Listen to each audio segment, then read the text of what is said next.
வணக்கம் ஷர்மிளா. தமிழ்நாட்டில் சட்டமன்ற தேர்தல் வரும் 23ஆம் தேதி நடைபெற உள்ள நிலையில் தொகுதி பங்கீடு, தேர்தல் வாக்குறுதிகள், தீவிர பிரச்சாரம் ஆகியவற்றால் அரசியல் கட்சிகள் நாளுக்கு நாள் பரபரப்பு ஆகி வருகிறது.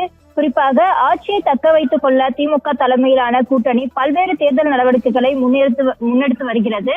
அதே நேரத்தில் ஆட்சியை கைப்பற்ற அதிமுக, பாஜக கூட்டணியும் தீவிரமாக அரசியல் பணிகளில் ஈடுபட்டு வருகிறது. இதனால் தமிழ்நாட்டில் முக்கிய கட்சிகளிடையே 4 முனை போட்டி நிலவும் என்ற சூழல் உருவாகியுள்ளது. இந்த நிலையில் தேர்தலை முன்னிட்டு திமுக சார்பில் போட்டியிட மொத்தம் 15,372 விருப்ப மனுக்கள் பெறப்பட்டுள்ளன.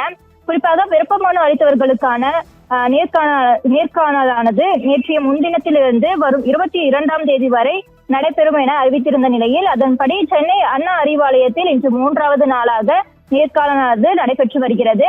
அதன்படி குறிப்பாக சட்டமன்ற தேர்தலில் திமுக சார்பில் போட்டியிட விருப்ப மனு அளித்தவர்களுக்கு 3வது நாளாக திமுக தலைவர் முதலமைச்சருமான மு.க. ஸ்டாலின் இன்று சென்னை அண்ணா அறிவாலயத்தில் உள்ள கலைஞர் அரங்கத்தில் நேர்காணலை நடத்தி வருகிறார்.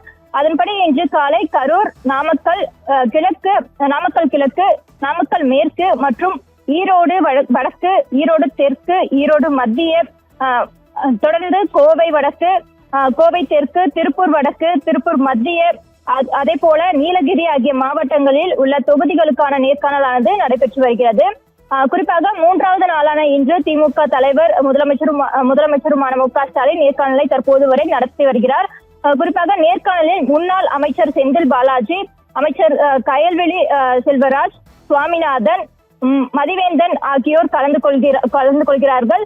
மேலும் இந்த நேர்காணலில் இன்றைய காலை 600 பேர் கலந்து கொள்கிறார்கள் என தகவல் கிடைத்துள்ளது. தொடர்ந்து இன்றைய தினமானது நேர்காணலில் அதாவது மாலை திருப்பூர், திண்டுக்கல் மற்றும் கிருஷ்ணகிரி மாவட்ட வேட்பாளர்களுக்கான நேர்காணலானது நடைபெற உள்ளது.